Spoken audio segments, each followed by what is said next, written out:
Before you got noticed, what kind of dues did you have to pay? Mm, all of them. You know what I mean? I started like any other kid, man. Whatever breaks and opportunities I got, I took advantage of. I had a few old heads that was connected to the old, the radio station that was in the town, talent shows and different things like that. So from middle school, high school on up, from my school to other people's schools, I get into those events wherever I could, Southern University and wherever, and display my talent, throughout so many names and cliques and crews, just building from one side of the town. We don't have the subway train in Louisiana, but we had the city bus. You know what I mean? So I was the same backpacker from a city bus to being a Cadillac. You know what I mean? Right. My pops had a '65 Cadillac, man. So when easing them talk to 6'4", I used to want a 6'4" young. And my pops ended up getting a 6'5" drop top lat. So we used to ride, you know what I mean? 5 guys, 13 girls, just hanging out, riding through the tunnel. I was too young to drive. My older homies, if you was cool with my pops, you had a license, and you straight enough with him, he'll let us get the whip, and I could ride. But I drive a little bit. I've been driving since 10, but I never get a license at 20 years old. So just on that building process, street-wise and rap-wise, where I still had the goons and goblins that I ran with family-wise and street family-wise. So I'm into what they into. I was the kid that wrote on a napkin and ducked out that they thought was weird to be in the projects doing this shit. And tell my big cousin, hey man, what's wrong with your little cousin? You retarded. Nah, I nigga hear music all the time. So I was that kid in the midst of whatever was going on with LL and the Fat Boys, and we had these big shows at the concert at a place that's called the Centralplex. I think it's the Raising Cane something, in Baton Rouge now, but that was our mecca Mm-hmm. for as anybody. If I saw Michael Jackson perform in the Centralplex, but with his brothers young as the Jackson 5, my mother used to take us to those concerts. My auntie, rest in peace. My auntie Joy, man, just died recently, but I was that kind of kid that was baby boy. I'm the first son, first grandson, nephew, and all that. And lit cuz, to my big cuz. So, even in the shows, I was the kid when I go and watch the show. They running, chasing the girls, fighting and doing big boy shit. Before I was really smoking and doing that kind of shit, I was that attentive to hip hop. I had to say about 9, 10, I don't want to smoke no weed, man. All the drug abuse that was in the family, that shit, it kills your brain cells. I don't want to forget my rhymes. Right. But about 10 or so, I started smoking, running with the big boys, doing different shit. So, yeah, so when I say all of it, best we could build from a southern standpoint, I was alienated. It was a few old heads before me. Shouts out to my big cousin, Silker Slim and the Wrecking Crew. Out the bottom of South Baton Rouge that really had was the first ones that had records in the neighborhood, 12-inch singles, covers, and different things, and other guys throughout the town. But shouts out to my man Kuiper. Years ago had the hit on Tic Tac Toe from the rock group Yes, only On of a Lonely Heart. He redid that when we was in high school. My guy T Mac, Taurus McKinley, we was homies, and all of us, they was a little older than me, at least Kuiper. But Kuiper was the first guy to come back to Baton Rouge with a gold record. Rest in peace to MC Nero, and the list go on and on. So us just trying to build from out of it's like a cornfield, you know what I mean? Typical children of the corn, you know what I mean? But that alienation was the hardship for us. So anybody in the South that was getting on, we was feeling like, okay, eventually, and here again, from Rapper Like to Luke Skywalker to eventually Outkast would take it and, really stamp the South and get the respect that we have been hoping for years. And you narrow it down, it's a different dynamic when you're talking Louisiana, Mississippi, and Alabama. We like the more rural states. Texas, it's the 50-50 opportunity. You got so many people in Texas, so big. So it's open opportunity versus the rural section that we coming from, right from that in between. Atlanta start to open up on into Florida, then up the East Coast. But right in that leg, what we call, they sit at the bottom of the gumbo pot, the part you got to scratch off, you know what I mean, where the root is at. Yeah, you know what I mean? So coming from there, believing in nothing, when you talk about fate, that's just what that is. Yeah. You eventually signed to a local label there? Yeah, really about, excuse me, about 15, 16. Shouts out to my man. Really was a OG partner of mine. He was in his 30s then. I was about 15. Named Michael B. Williams. Really was from Cleveland, Ohio. But he had family ties down there to some guys I knew. Todd Sterling and Steve Sterling. Steve was my young homie. And his big brother was Todd, and another big brother, can't call his name. But me and Steve was more closer. They went to high school together. So Steve knew I rap and freestyle, and I battled ever since elementary school. Lunchtime, on the concert, before concert. So ever since elementary, middle school, I battled 3-5 niggas at a time. I never lost a battle. So anybody knew me in the town, you know what I mean? Know, oh yeah, that's what he do. So his big cousin Michael B. Williams and his big brother Todd was starting a production company. You know, and they was looking for any local rappers in the town.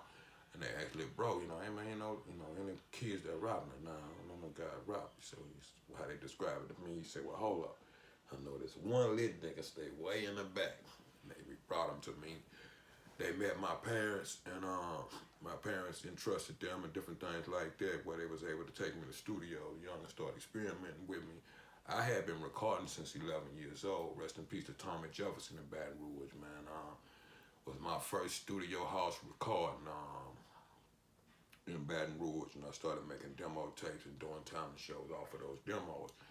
But somewhere later, I met these guys, and they was interested in starting a production company and putting some money behind the artists and taking a chance at 500 tapes at $5 a piece.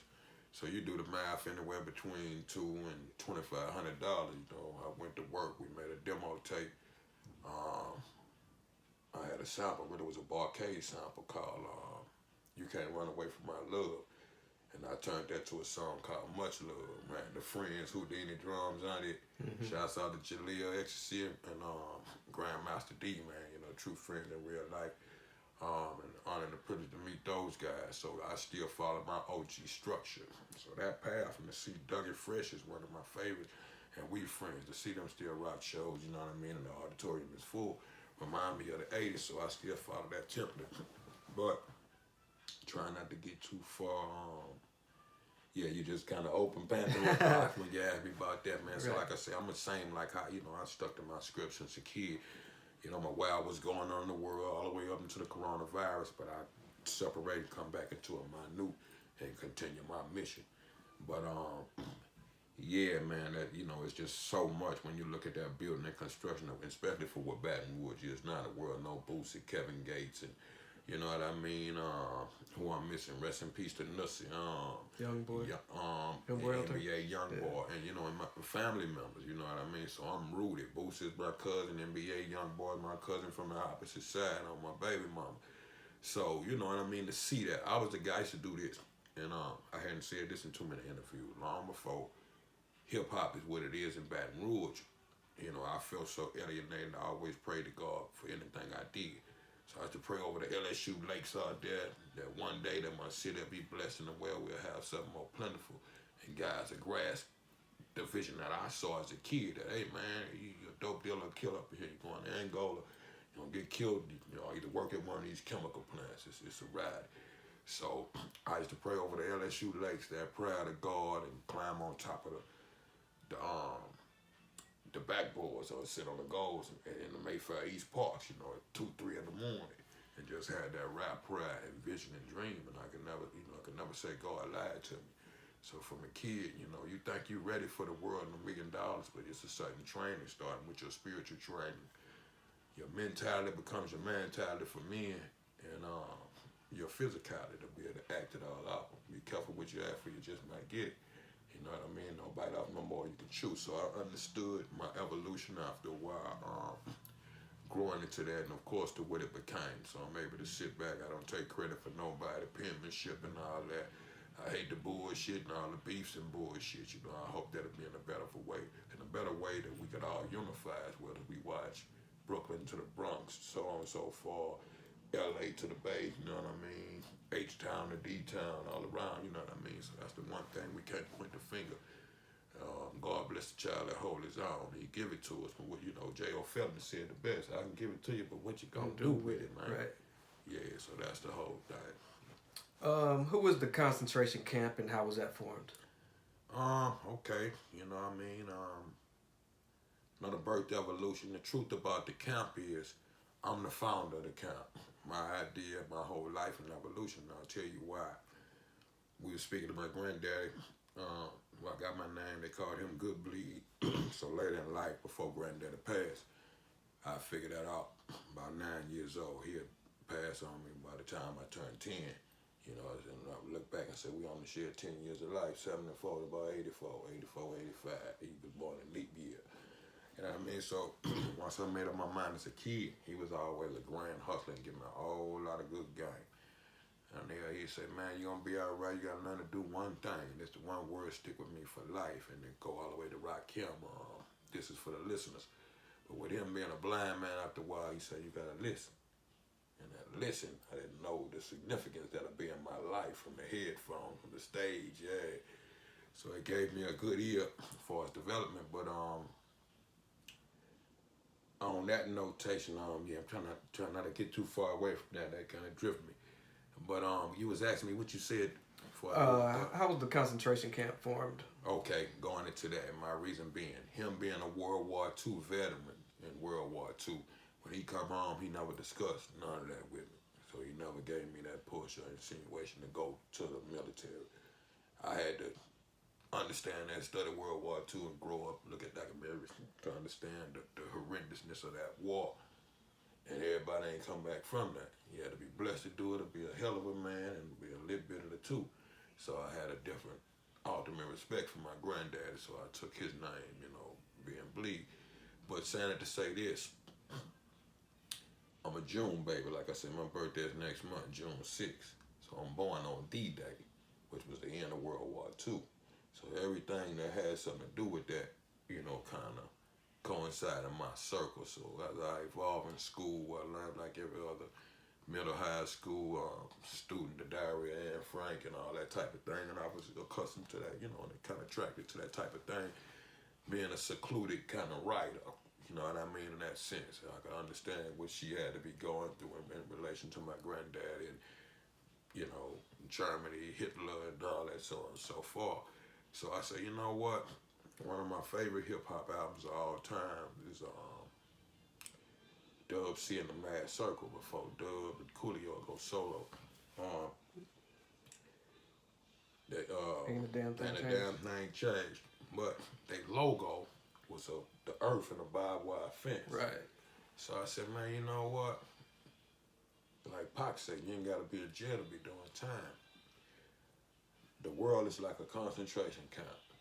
At the time, Wu-Tang and the Boot Camp Clique, Black Moon, all those guys, but you know, Buckshots and you know what I mean, Smith and Wesson, them. You know, I'm a fan of all coasts of hip hop, so I don't put it in a box. So I was digging that as well as digging what Mystical them was doing with Big Boy record shots out to Big Boy. Well, a lot of those guys that's multi-platinum artists, I was able to have the privilege to run back and forth when we was building in Baton Rouge, they was building in New Orleans. So I knew Mystical before Mystical. Rest in peace to my guy Tim Smooth, I say again. G Slim, rest in peace. You know, Fiend come out that camp. Excuse me. Black Menace, the Ghetto Twins, the list go on and on. Playboy Slim and them, UNLV, you know. So before that whole evolution, I was able to see that and you know, kind of see where it's going. Like I said, they should kind of take me in the zone. So bad with me, forgive me for my shortcomings. But yeah, one more time, I'm trying to conclude this. You was asking me to stick to the point. The formation Of the camp. Yeah. Okay, so while they were saying that, I said we needed a name, you know, in similarity. So what made the most sense to me, I went into my psyche, my life, June 6th, granddad, and all the way up until, you know, the dub and say, you know what, nobody never used this, let's call it the concentration camp, meaning almost like a purgatory. We ain't dead yet, we ain't in jail, and we got this opportunity that God and brought us all together on this planet, kind of like superheroes. So let's meditate like monks and concentrate on making, you know, in a better situation. You know, life or death, which way you going, get busy living, get busy dying. So that was my whole thought process. My homie CeeLo, me and Loke have been humping since he's like a year older than me, so I want to say in middle school, we grew in the same neighborhood but in different parts, so we didn't meet each other about middle school. I moved to a different section of town. I wasn't in South Baton Rouge no more, but I will still went to the same middle school that some of the guys from South Baton Rouge did. So we'll meet between 11, I was 11, he was 12, and he was one of my, well, I say maybe my second or third DJ as a kid. Never rap, did whatever, you know, we used to pop like break dance and, you know, had them type of battles like New York and beatbox battles. In the conference area time, wouldn't eat lunch. We were meeting like gladiator sport. We went to a middle school that didn't have no windows. So, you know, I had homies and family members that would whoop the teachers, the principals, that was calling the police and the sheriffs. You know, I'm talking 5 years. You know, it's a whole nother evolution getting into that when you say everything that was around. So imagine me being that kid, being a small kid in stature when all this chaos going on in this type of middle school. We had 2 principals. So you'll see a crowd cluttered around, you know what I mean? You know, and eventually the principal break through the crowd and see Lippy to me battling 3 guys. Look like a fight, but it ain't no fight, we battling. He said, you draw one more crowd, I'm gonna suspend you out of school. But me and Loke evolved within that time, and he was my DJ. I knew I was rapping since a kid. But, you know, we never really did a demo tape, never made no records. It was just our title around middle school. I'm the rapper, he the DJ, you know what I mean? Later in life, we'll separate somewhere between, he went to different high school, I went to different high school. So somewhere about, I want to say 18 years old or something, for me, we'll reunite. And he had started his label, CeeLo Records. And we all started to build, and it was more in an effort to help him build that label. Shouts out to my bro, Lee Time. Him, Lee Time, and the guys that backed the label, you know, infinite list for streetwise and otherwise, but Lee Time and Loke really kind of was building the CeeLo Records. And Loke remembered me from back in the past. You know, we reunited in the hood, and he was in the street shit then. And he said, well, you know, I'm still fucking with the music shit. I said, well, me too, you know what I mean? Whoop, whoop. So I did a project. I had saw him a year prior to that, and I sold him one of the tapes that I had made. The Much Love record. And the opposite side of that record was a record called When Dirty Harry Meets Sally. When Harry Meets Sally movie was out, I had a young homie by the name of Chauncey, 16 years old, was murdered by the police out there. So I used to have this long black 22 single shot. You had to pop the back off of it. You had to drive by with it. But you had a single shot. You had to pull the trigger and pop the, you know what I mean, the hammer at the same time. I used to call that 22 Sally. So I wrote a record about a cop killer record. The adventures of my homie today, my little homie that killed. So that was the opposite side of that record. And I sold that to Loke a year prior to him building or making CeeLo Records. CDs, I come right between that era where I was still selling tapes. When the OGs would hit the block, well, we were hustling in, I sell tapes where we was hustling, shooting dice, and doing all the thing. I mean, I say, you know, my nickname in the hood, my granddaddy named me based off this too, based off the World War II. When my mother was pregnant, he said her stomach looked like an army tank from World War II. If she had a little boy, that's what his nickname was gonna be. So anybody in my family, neighborhood, city, will know me as Tank before Young Bleed or Lit Tank. You know what I mean? So the older homies would say, stay Lit Tank, man. You know, shit, I'll buy it from you, bro. But I got a CD player. But the ones that still had tapes, get a bag of weed or something from me, pop my tape in for $5, and that's how I started doing that.